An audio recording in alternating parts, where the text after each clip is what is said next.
Check, check, check 1 2. Check, check, check, check.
Mic check, 1 2. Mic check, 1 2 3.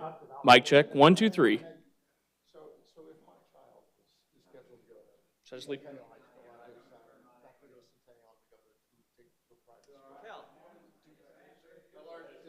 Does my child get here's your $5,000 grant? Oh, Cal can be able to help you. I think on my third day.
Eric?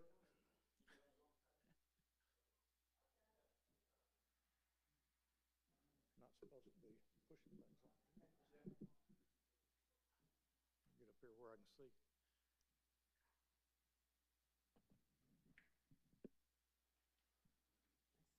It's like church, everybody quit talking.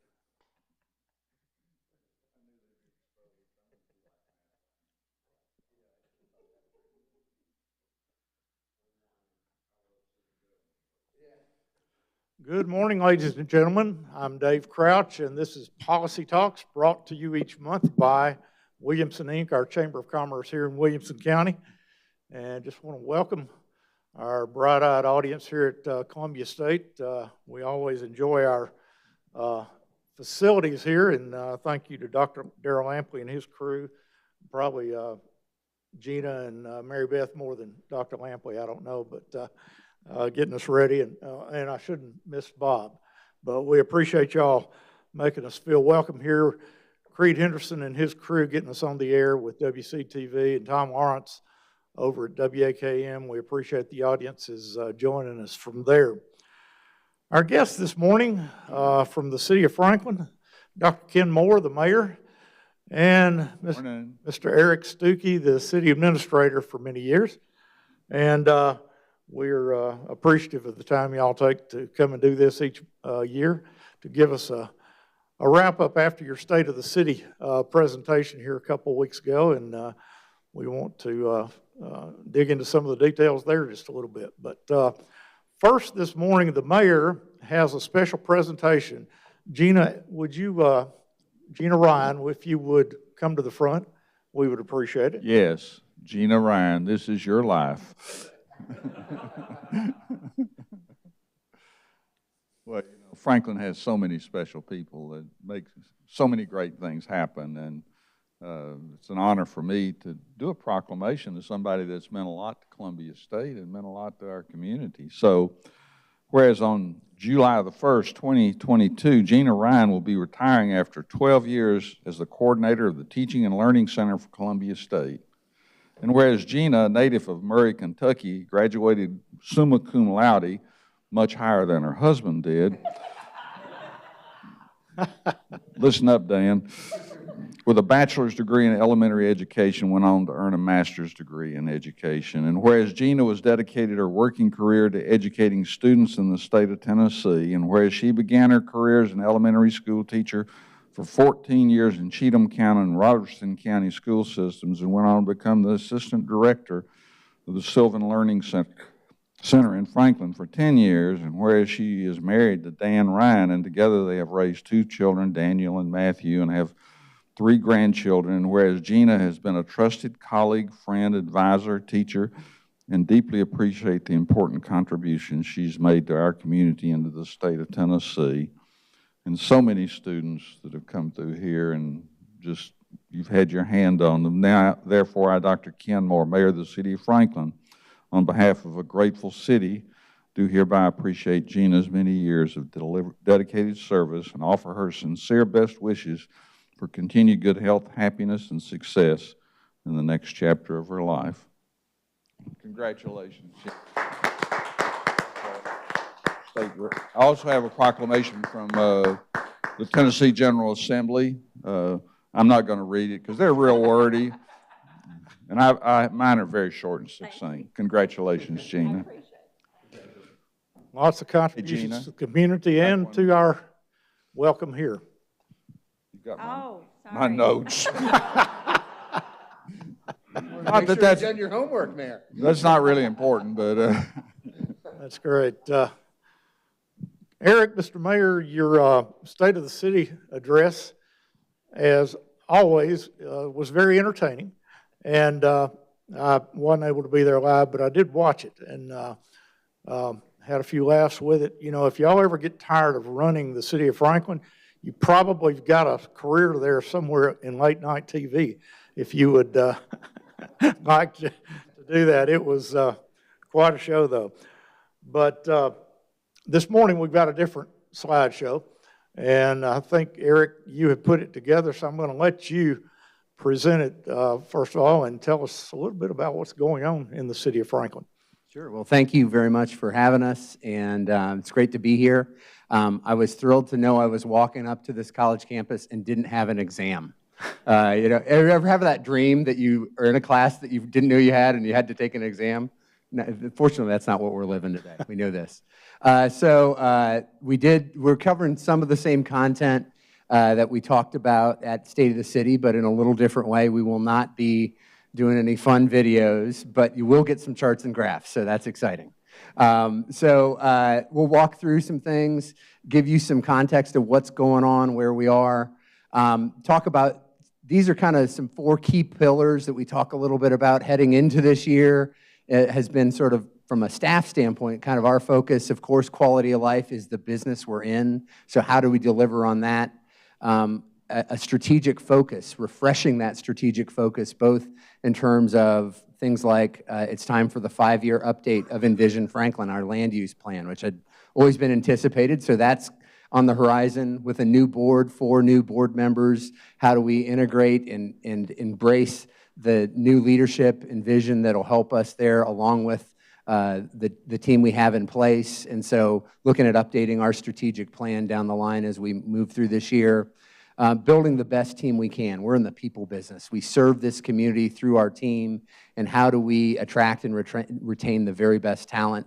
That's a key focus of this year, and then delivering on these key capital investments that have been so important. We've got a 10-year, $380 million capital investment program that we're working on, and so we know those are critical elements to that top bullet, quality of life, how we deliver on roads and parks and key elements that will make our community an even better place to live. And so that's really been sort of our focus throughout this year, something we've talked about throughout, and I think you'll see that.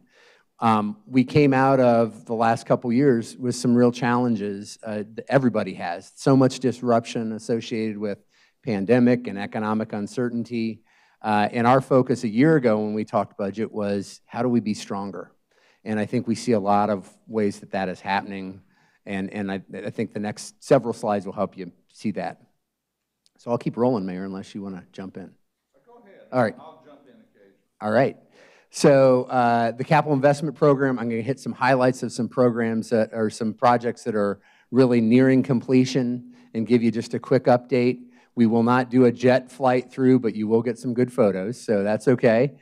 This is a great project that is a partnership between the City of Franklin and Franklin Special School District. We are working to renovate and update ball fields at the Freedom Middle Poplar Grove campus, also adding additional amenities there to help those be great fields, both for the athletic teams at Franklin Special, but also for our community so that we can program that. And it's a great way to better utilize already publicly owned land to really serve a park-type function beyond just what the schools need, but also enhance what the schools have as a resource. So we're really proud of that.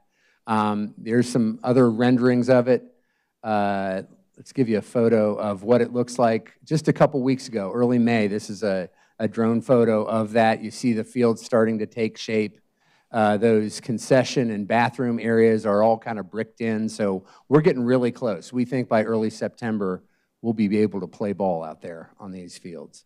So speaking of play, let's stay in the park realm. This is our Southeast Park, a great new component that we're bringing to the Southeast, where we've seen the greatest population growth, to enhance and bring those recreation facilities online. What we're doing right now is we're building an infrastructure to get to the site. We got to get across the river and to this site. We also have a great asset in the Robinson Lake area that is just north of this. What I tell folks is, think about this park, and there you see the bridge coming in. Think about this park as if you had Jim Warren in the south and Pinkerton to the north. So you have a passive park with great natural features in the north that is just meant to be enjoyed. Go to the lake, walk around, enjoy the open space. And then you've got the active play fields in the south with what will ultimately be 10 rectangular-shaped fields. So think about football and lacrosse and rugby and those kind of sports. And then, of course, the jewel of that will be our first fully inclusive playground, LEG's Dream World. So that is will be a wonderful amenity. See a couple other photos there, lots of different elements. And the whole concept is for all abilities, all ages, doesn't matter, all can play together. And of course, named after Elliot Grace Castro, Vice Mayor Brandy Blanton's late granddaughter, so who touched the community in so many ways. And this is a great way to honor her spirit and legacy in the community. And that's a $3 million fundraising. City's matching dollar for dollar. So we're looking for Friends of Franklin Parks in the community to help fund that as well. All right, so let's touch on a couple other projects. This one's right outside my door on the west side of town and is nearly complete. This is the MultiUse Trail. We had done a segment of trail along 96 West a few years ago that went from really the Carlisle neighborhood all the way up to the Freedom Middle campus. And this will take it from that area all the way into downtown. And the trail is complete. We're basically doing punch list items now. So that's going to be open and operating. Actually, people are on it every day already. We find everywhere we put a trail, people love them. So this is going to be a great connection into downtown. Yeah, let me just make a quick comment because a few years ago we did a survey of walkability of Franklin. I've got a great deal of pride in Franklin. I ended up really upset whenever I saw the results. We weren't as walkable as we thought, so we've worked really hard to identify sidewalk gaps and connections, and I think the two big ones that you see are 96 East from downtown out to McHatcher, and of course this one on 96 West. So we're working on getting connected and giving people more opportunity to walk and use other modes other than their bicycles. I mean, their cars. Yeah, this does give folks options, and there are lots of little projects we've done across the community too, just connecting neighborhoods and finding those options. And if you've got one in your neighborhood, let us know. We've got some funding in our budget that we call sidewalk gaps that helps us just sort of fill in those where we can. Okay, so Franklin Road, another big project. This extends streetscape elements, improves the roadway, replaces all the infrastructure in this stretch from downtown out to Harlansdale and the factory, have sidewalks on both sides, some of the streetscape beautification elements as well. And this project is on track to be completed by the end of July. So we will be thrilled to have that connection, that walkability, again, to and from downtown, out to the east and out to Liberty. And then you've got great sidewalk and areas that from Liberty that stretch all the way out to where we are today. So that's another point that from the mayor's last statement, we're finding ways to connect, and there are elements that are there. We just got to connect them, and then all of a sudden, you can walk from downtown to Cool Springs. I mean, it can happen, and this is one of those elements that will help us do that. So this, again, will be completed there. It's a great improvement. It will beautify that entry corridor into downtown, but also make it much more functional. And we just had a lot of aging infrastructure too. So that'll be a great improvement there. Our biggest project in our history, the water reclamation project. This is total, when you can include the design costs, over $150 million project. It increases our capacity, discharge capacity, from 12 million gallons a day to 16 million gallons a day, and also upgrades and adds to our treatment capabilities in terms of nutrient removal and those elements. We already treat wastewater at the highest level in the state of Tennessee. And we have a smaller river that we discharge into, so we need to do that. This will take that to an even higher level, and we're proud of this project, and it will provide capacity to do that for the long haul. Also has an innovative solids treatment process at the end that will make that really fertilizer grade. You can use it in agriculture of our solids, which now we're hauling to a landfill many miles away. So that'll be better for the environment and also a more efficient way to handle that, and has the capacity to handle not only the capacity at this plant, but future needs as well. Let me add a little addition to that, if I could, because when I was an alderman at large, they asked me to be on the integrated water resource planning, which was a process we went through for a couple of years just to determine what our water and wastewater needs were for our future. Very few cities have done that. And out of that came the ideas for what we're going to do as far as the water reclamation facility and what we're going to do for the next 20, 25 years. So I say that just to give you some perspective. That would have been 2008 or 9 if my memory is correct. But that just gives you some perspective of how long it takes to get things done, just because of so much red tape and so many challenges you have and so on. There you see a couple other photos of it. It will be complete by the end of this year. So that's a big project, big improvement, and again, planning for capacity for the future and doing it at a very high level. All right, so a couple other projects that are not going to be completed this year, but are moving along and high priority projects. The Long Lane Overpass, you see those bridge abutments that are already in the middle of I-65. Those are in place. And we are moving into the right-of-way acquisition and the final design of that project. It's still a couple years away from bidding, but it is moving forward. We are actually already pursuing some key pieces of property now because we know those will be important to secure. McEwen Phase 4, right outside our door here, not far away. That will be ready to bid within the year or by the end of this year. And that will provide enhancements to that roadway in terms of widening, better drivability. It's kind of a country road now, and it'll enhance that. And that will be a significant project. That's going to be a 3-year build because of the complexity of the topography that we're going to deal with. So get ready for that when it comes. But that has been a great project for us in terms of leveraging federal dollars. We started out as a 100% local project. It's now probably 2/3 funded by federal dollars. The downside is that's delayed it probably a year or two, just because you got to go through more hoops. But when we figured out we could get enough to pay for another major project out of it, that became worthwhile in terms of cost benefit for us. Columbia Avenue is moving into the right-of-way and easement acquisition stage, so starting to meet with property owners about that element, and that bidding is probably 2 years away by the time we get through all of the property acquisition that's required there.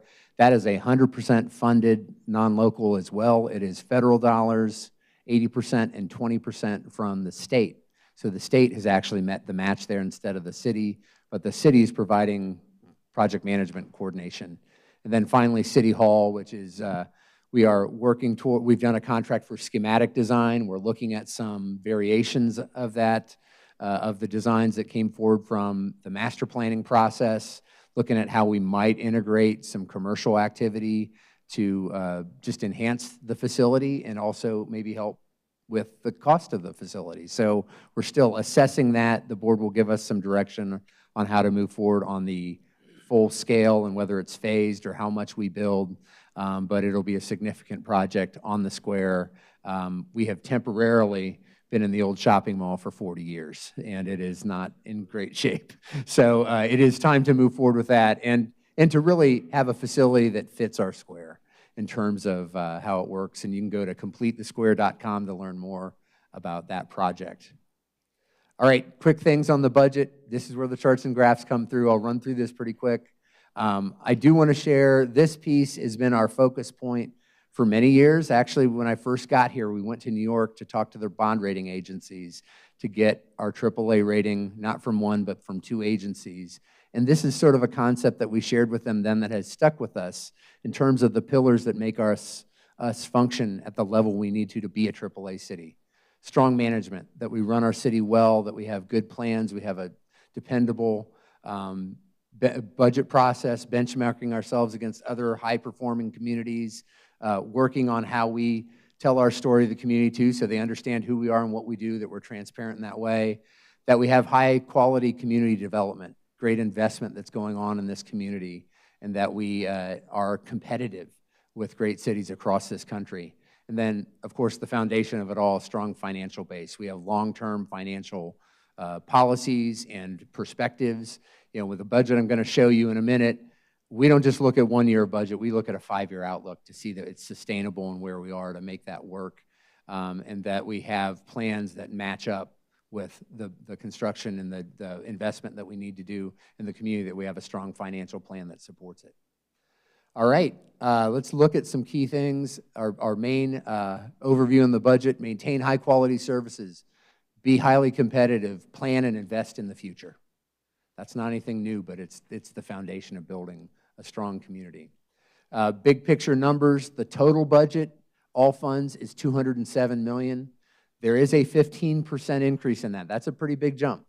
Now, that is driven almost entirely by the fact that there's over $20 million of planned use of reserves from different funds, not the general fund, but different funds, to pay for capital projects. We're funding our capital investments nearly 60% with cash, and more in the 40% range of debt. So part of that is drawing on these reserves that we build up to help pay for projects instead of borrowing for projects where it makes sense. So that's really driving that increase in all funds. General fund, just under $95 million, a 2% increase from where we are today. Headline that everybody's glad to see, I think: no property tax increase, and still one of the lowest in the state of Tennessee at just over 32 cents per $100 of assessed valuation. And then the biggest part of this budget is an updated compensation plan for our city team. We have a comp plan, pay plan, that we use market numbers to support it, and we adopted it probably about 8-9 years ago. And I made a commitment to our team that we would update it every 3 to 4 years. That due date was when COVID kicked in. We had literally started the pay study and had to pull the plug because of all the disruption and uncertainty. And even a year later, there still was no data to really work from. Now we have that, and we're moving forward with a pay plan that we think really puts us where we need to be in terms of a highly competitive employer, both in public and private sector elements, and the right balance to attract and retain the team members that serve the community well. All right, some charts and graphs. Where the money comes from, well over half of it comes from sales tax. We are sales tax dependent. That is just the nature of how we are structured, with a local option sales tax.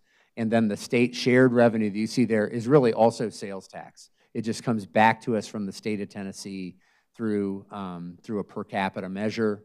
Other elements: property tax, after we pay our debt service, is about 10% of our general fund revenue, and then various fees, et cetera, make up the rest of it. So looking at it a different way, over 80% of our revenue comes from consumption tax. That is somewhat unique, but that is also why we have a pretty high level of reserves that we maintain, because when and if an economy tanks, consumption is where you see it, realize it first. So cities that have more of a property tax-driven revenue, that is more stable inherently. That's just the nature of what we have. It's what helps keep our property taxes low, but the flip side is it can be impacted quickly by an economic downturn. So we have additional safeguards in place with a stronger reserve policy than most cities, and that's something the bond rating agencies always talk to us about. So where do we spend the money? By far, the biggest chunk goes to public safety, police and fire. Other areas, key areas, public works, about 15% of that budget. Our administrative and development areas in that 15% range. So we're primarily in the public safety business, but we're in the public service business overall with what we do in public works. Our people are where we spend the vast majority of our money, 72% for wages and benefits. As I said, we're in the people business, and that's especially a focus this year as we update our pay plan for the first time in 5 years. I think that's where we end, and I hope I got done in time, Dave, and gave you some information. So Right on time, stop Eric. there. We've, I told Eric that he could have 15, 20 minutes, but I wanted the rest because I've got a lot of questions. But the mayor is happy to hear that, I know. And nothing too bad though. Just to go back over a couple of questions that popped in my mind as you were going over the slides there, Eric. The water reclamation facility, for old guys like me, that's what we used to call the sewer plant. going from 12 to 16 million gallons, what population of Franklin would that be adequate for in the future?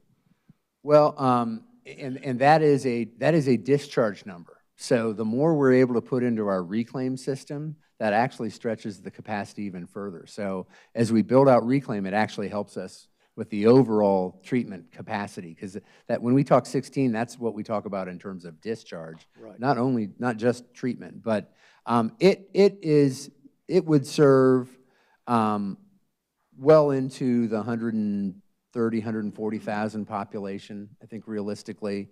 One of the things we did We're where now? we're at 85,000.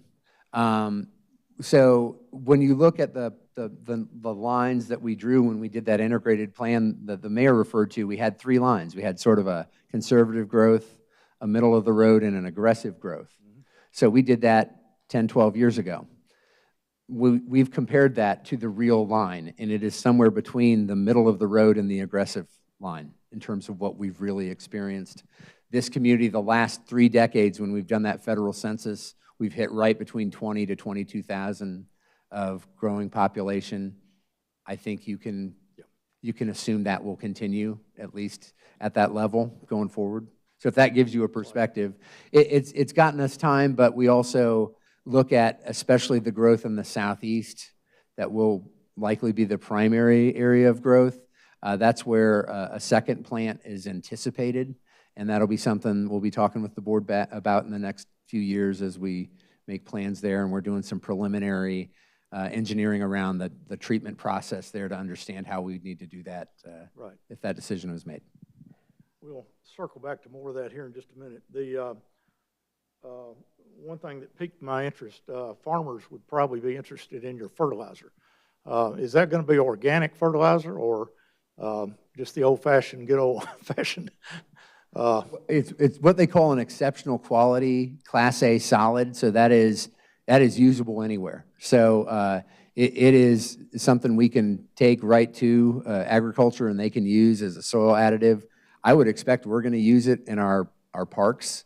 We do that now with our compost facility. So, I mean, we're going to find ways to use it, and we've even looked at ways to partner with folks who might help us sell it in the market because it has value. I've got a manure spreader over at 903 Lewisburg. We can swing by Lewisburg anytime if you want. Just bring a load by anytime you want to. You come by, we'll sell you a load. We got a special price for you guys. Depending on how these questions go this morning. The price is going to be pretty high, I'm afraid, then. Oh, my. Of course, we haven't even talked about the Mycatcher Northwest completion that we all celebrated here recently. Mr. Mayor, tell us a little bit about that and whether it's being used or not. Well, we are excited that the northwest extension of Mycatcher is complete and is actively under use, and I'm a little shocked already with how much traffic is on it.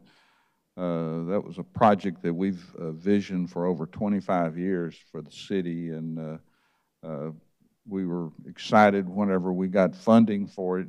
We had put in lots of money, somewhere between $5 and $7.5 million of city money to fast track it. We were a little disappointed it was not fast tracked as much as we'd like. Already it's got a multi-purpose trail that we paid for. Already when I drive it, I see lots of people on that trail. So again, one of those connectivity things. And by the way, I see Alderman Peterson, Alderman Brown. Thanks for being out here to support us and check our facts, okay? I'll give them a chance to ask questions too, but that opens up a whole new area of Franklin to development, or the urban growth boundary, I guess it is at this point. It's still in the county, a large part of it. But what do you all see happening out along the Del Rio, Mycatcher, Cotton Lane, out that way? Well, I think, first of all, we do anticipate a lot of development activity in that area because of Mycatcher. But I think our land use plan is going to dictate how a lot of that develops. We've already seen that certain parcels out in that area have elected not to be in the city. One is the Gentry Farm. They've asked not to be in the urban growth boundary, and we've respected that request. Then there's another large tract out there that wants to develop into an equestrian type community and remain in the county, and we're looking at that. So I think our land use plan is going to dictate that. We do see some projects already along 96 West that are coming forward. One of them is unique. It's more of an agri-community. I think that's the right term. Eric may help me with that one a little bit. And we'll probably see some traditional things. I think the main emphasis I'd like for our board to look at is this really a good project? I mean, Franklin's such a special place. Whatever we do moving forward, it needs to be something special. We don't need a ho-hum project, and so that's the message I would send out. Don't bring us a ho-hum project. Bring us something that's really good and stands out. Your State of the City theme was better together. And I've never seen the board more together than on the Brownland Farm vote here recently. So, I mean, had you put the word out early or something, or? I do count votes a lot. I don't discuss how I think the votes might go, but it was a really interesting process because I applaud our entire board, and I also applaud the 4 new board members, how they dug in and worked and asked questions and studied. I mean, these 4, I don't want to I'm not saying anything negative about our old board members, but the new board members are so engaged, so exciting, and you know, for a guy that's the mayor to get 4 new members, I was pretty nervous. But yeah, that vote totally surprised me when it went 8-0. But I was anticipating that I would be voting. That's how close I thought it was going to be. So. It was, from what I understand, and I wasn't there, but from what I understand, a good part of the conversation was about flood issues, Harpeth River floodplain, that sort of thing. As you know, that's a subject that's special to me. So I want to pursue that just a little bit, if you don't mind. First of all, what do you anticipate? What does the envision, Franklin? What do you envision a property like Brownland Farms being used for? Well, it falls under conservation subdivision, and what they brought forward was not consistent with Envision Franklin or our land use plan. They chose that option, and they chose to go more the political route rather than complying with our land use plan and our zoning ordinance. We've never had that much floodplain manipulation in any of the projects we've ever seen come to Franklin. There's also concerns about exiting and safety from the property. Mm-hmm. Also, the amount of density there was a concern. I can't put words in Alderman's mouth, but I think ultimately, and I'm sure with Alderman Peterson, since she's been a strong advocate for making sure we're not flooding our city, is that, ultimately, I think the floodplain issue and how much manipulation was going on, and one of the comments I made is the Harpeth River changes every single day. Mm-hmm. We don't know what it's going to be tomorrow, the next day, 5 years from now. And I can vouch for that. I was very concerned about our citizens in Franklin. Of course, we've lived on the Harpeth now for 27 years, I believe it is, and seen a lot of changes during that time. Al Ladd, who used to farm the Ladd Farms floodplain out there, assured me I would never have a problem at my house because Mac Hatcher serves as kind of a weir upstream from me and doesn't allow as much flow through as it used to. But then we have a 2010, and we measured about 21 inches at our house of rain there in a couple of days. The biggest change that's happened since I've lived there was when 840 was built. And if you think about it, that's about, I don't know, 10 or 12 miles of road that didn't exist prior to that, with about, as I count, about 8 lanes of asphalt, counting the traffic lanes and the aprons. And now the same thing's happening on 96 East between here and Triune. You're going to go from 2 lanes of asphalt to probably 7. My back of the envelope math, that's about 72 acres of additional impervious surface out there. Are we doing anything long-term, floodplain-wise, to address things like that, to handle? Well, I'm going to say yes, we are as a city. We have the strictest stormwater regulations in the state of Tennessee. And our developers talk about those and maybe complain some about them. But we think it's very important to be able to control the runoff from situations in our city where people are building asphalt, parking lots, so on and so forth. So I feel very comfortable with what we're doing as a city. I can't really address what TDOT is doing, but as much as they're under the microscope, they have to be very, very concerned about stormwater also as they build those projects and make sure there is appropriate retention of the water that runs off. I'm not aware of any retention on those projects that I mentioned, but. Well, there should be some roadway planning related to that. That's not our project, so I can't speak exactly to it. But I will tell you, a real life example I saw of our flood regulations, stormwater regulations in action. I had an opportunity to go up in a helicopter the Monday morning after the 2010 flood. And it was like a timeline. Development that happened like mid-'80s or pre-1986, we had flooding issues. Right. Every place else after that, it worked really, really well. You could see the system working, and those areas, the residential areas, were dry and protected. It was like you could see the timeline of when we had the regulations and when we really didn't, and how that really was functioning. So that has always stuck with me. And when we have some of the discussions or arguments we have around, are we doing the right thing? I saw it in real life on a pretty significant storm, and how those systems worked and protected people's properties and protected our neighborhoods.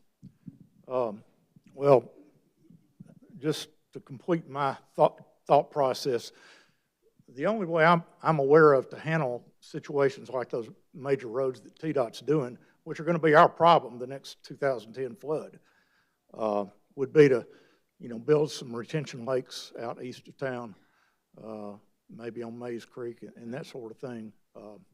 Just a suggestion. I'm not here to make suggestions, but I just did. So I think we might need to consider having somebody from TDOT here to discuss how they control the runoff from those asphalt roads that you're speaking of.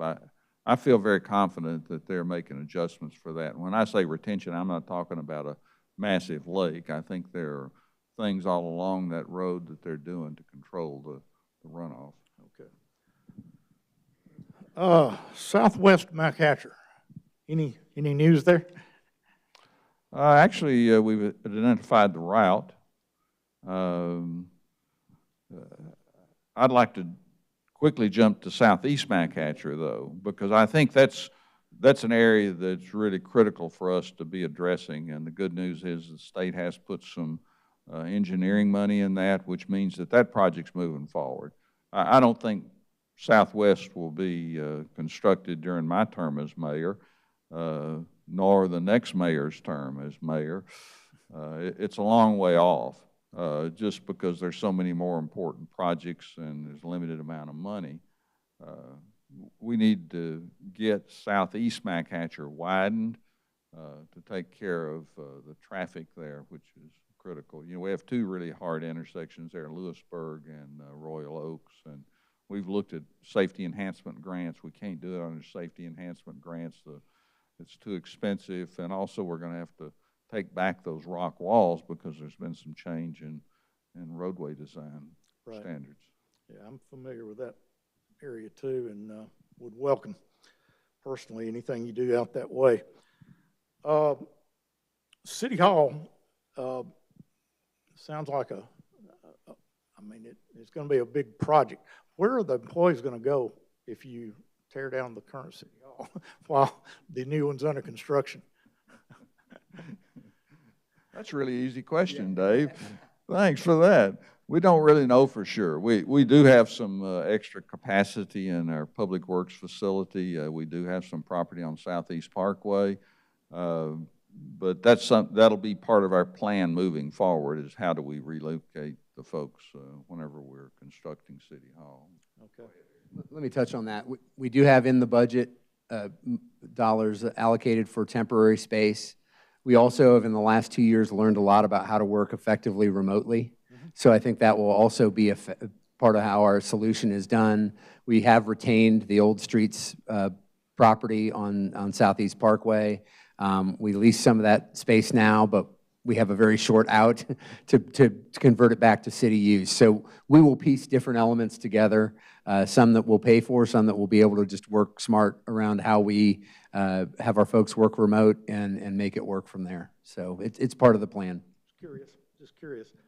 And my questions are just man on the street type questions that, what are they going to do, you know?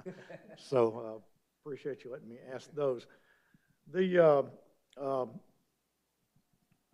Got to throw you an accolade here, but the FourStory Initiative, I didn't totally, I guess, well, I better watch what I say. I just didn't, I thought you were ahead of time when you did that, but as it turns out, you were ahead of the times, and that has played out very well. It sounds like you're getting inquiries from around the country from other communities about doing those types of initiatives.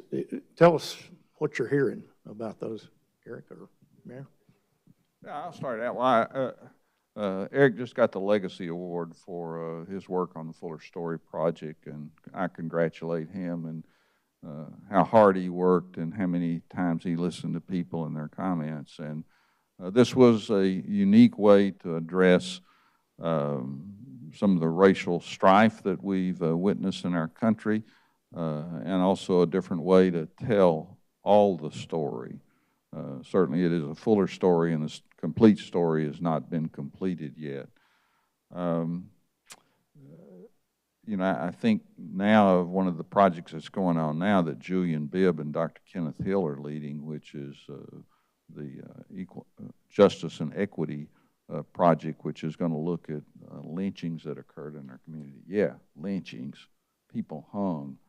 And this is an ugly part of our history, but it's part of our history that needs to be told, just like many other stories that we're uncovering. So this is just the start. And the fact that the New York Times printed an article about what we're doing, the fact that Pulaski, Tennessee was there at whenever we did the unveiling speaks volumes. And people look to Franklin because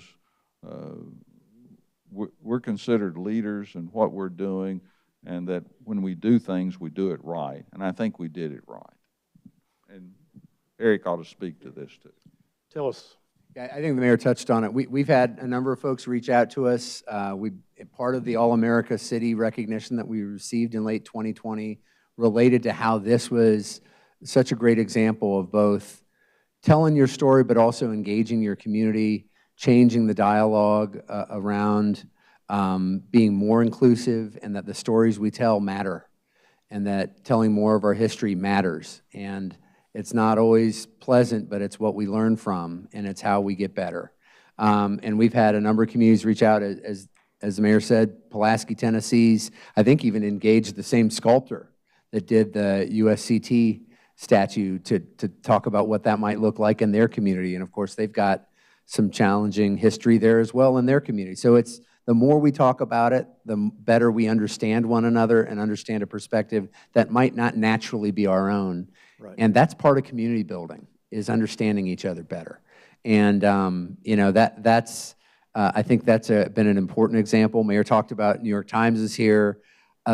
I saw some media impressions number of over 1 billion media impressions off of that statue unveiling, just in terms of how people looked at it and thought about that. And I'm proud of how the community stepped up. and embraced it and asked questions, but as they learned more, they're like, well, yeah, we ought to tell more of our history. It really, it felt controversial at the beginning, but it pretty quickly shifted to well, that just seems to make sense. If part of the concern is, well, we don't want to, ignore history, we're not ignoring history. We're actually bringing more of it to light. Right. I think that's a positive, and that's part of what this community's character, I think, that's what our ideal has been, and we're living into that better, I think, in this time. Mr. Mayor? I got a quick comment about community.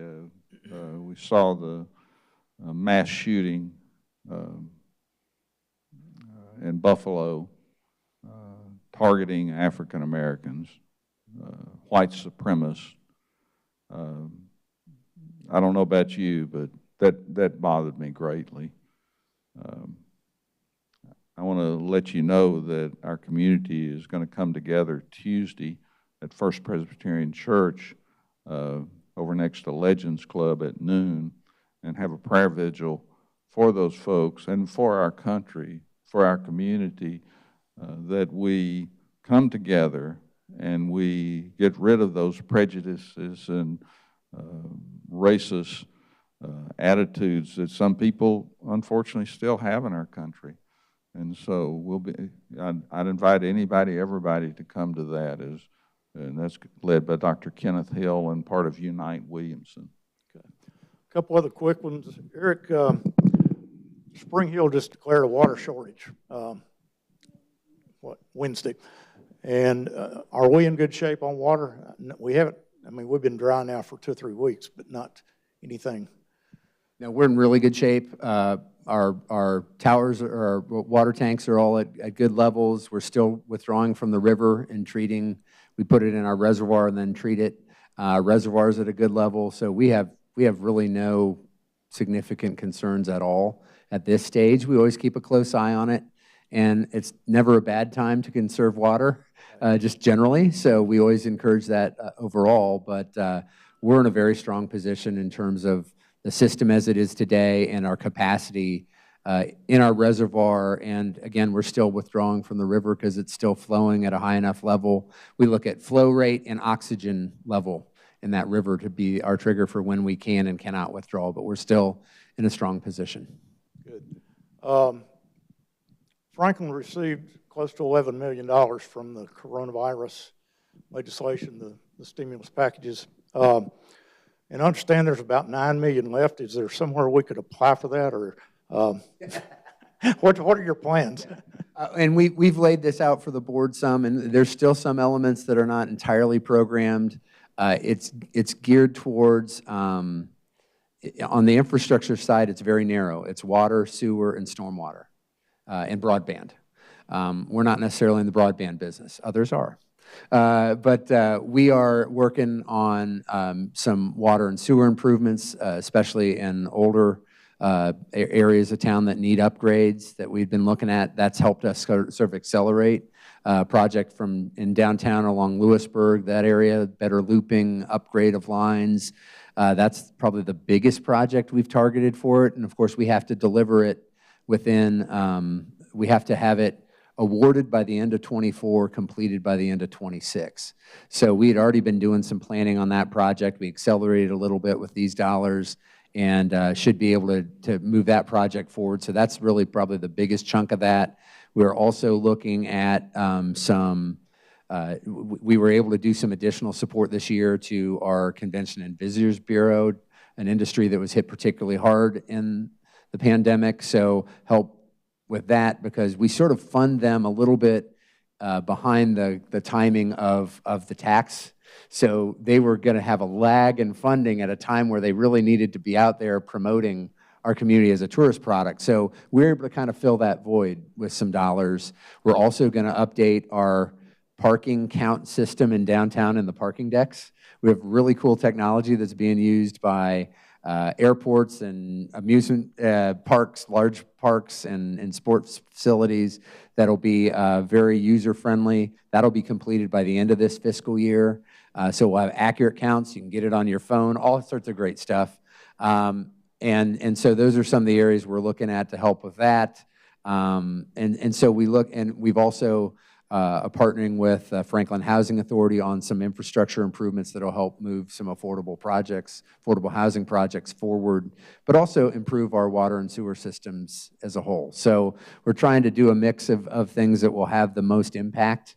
And the other areas where we've used money, there's some specific money that came from the federal government through our community development block grant area. We targeted all those to social service agencies that were serving probably the most vulnerable, most impacted populations. So we've targeted dollars there.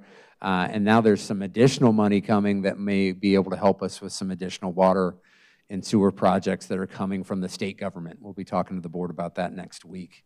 That is just coming out. So there's some, we're keeping our eye out for those opportunities and trying to use it the best way we can in terms of leveraging those opportunities in the community.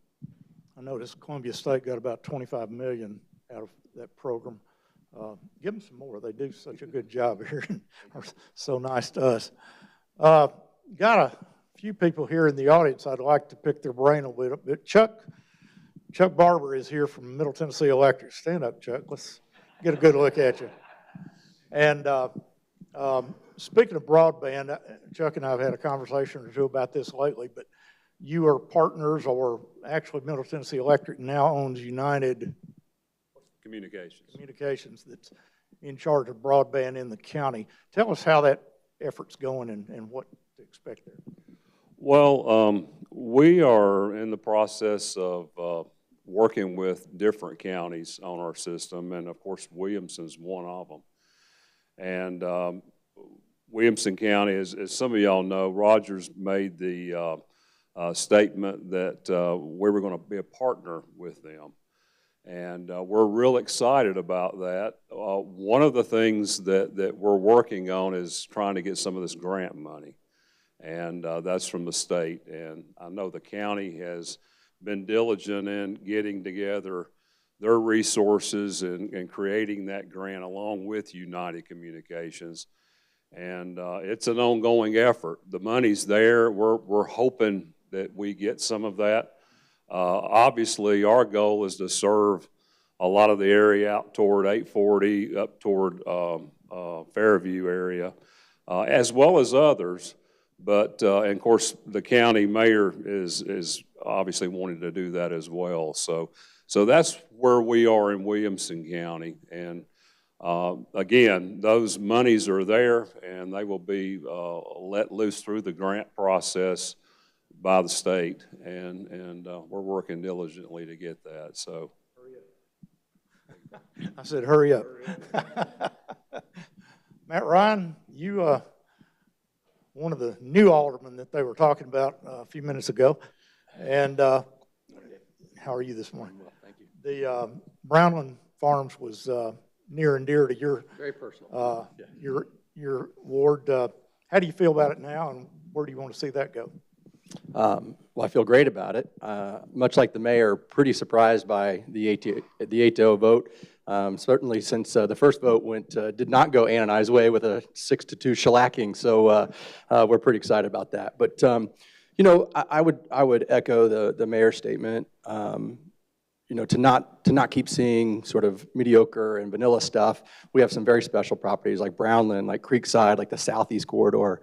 I would say, you know, my hope for this board, my hope for sort of the next 4 or 5, however many years, is that we can be proactive and plan and more set the standard for what we want in our city and encourage creative ideas and use of our property and our land, and maybe even be more explicit as we do this Envision Franklin update for what it is that we really want in those places. I will acknowledge there's some confusion in some of that, and I think the more we can be clear about it and the more we can say this is what we really want and encourage developers to hit a bar that's a little bit higher than anywhere else, I think that's what we need to turn our focus for. Let's do something special in our city. I think we've earned the right to be able to ask for that and to expect that. All right, thanks, Matt. Ann Peterson, I like this audience that we have with us from time to time because you get public officials that are interested enough to come and even learn more, and we want to learn a little more from you. Anything new as a result of the new board that you see coming toward us, Ann, or what What do you think? Well, it was kind of like whenever Ken and I were first elected, there was a big changeover and everything. So this is another time for a changeover. And as has been stated, I think we're very happy to see the people being very interested and wanting to learn a lot and do a good job.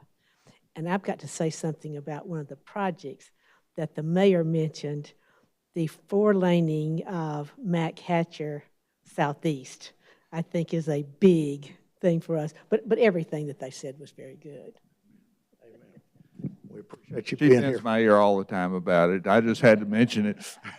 Well, I knew she was working on you, so I didn't have to. So, but I remember having this conversation with the mayor probably, I don't know, 6, 7 years ago, and said, if we can get Mac Hatcher Northwest done, we get McEwen 4 done, and we can get Southeast Mac Hatcher widened, we will take a huge impact on traffic, the traffic problems we're seeing at the time. So we are checking away at those boxes, but those are areas that we see choke points and challenges, and we are working with the state, getting those, making progress, slowly but surely. well, I can assure you it will make a big difference to the Sullivan Farms, Dallas Downs, all of us up and down Lewisburg Pike.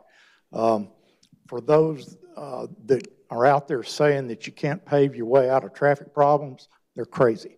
Because when you 4-lane Mac Hatcher from 96 up to Franklin Road, it made a huge difference. And so I know that will make a big difference for us too. Appreciate your efforts on that.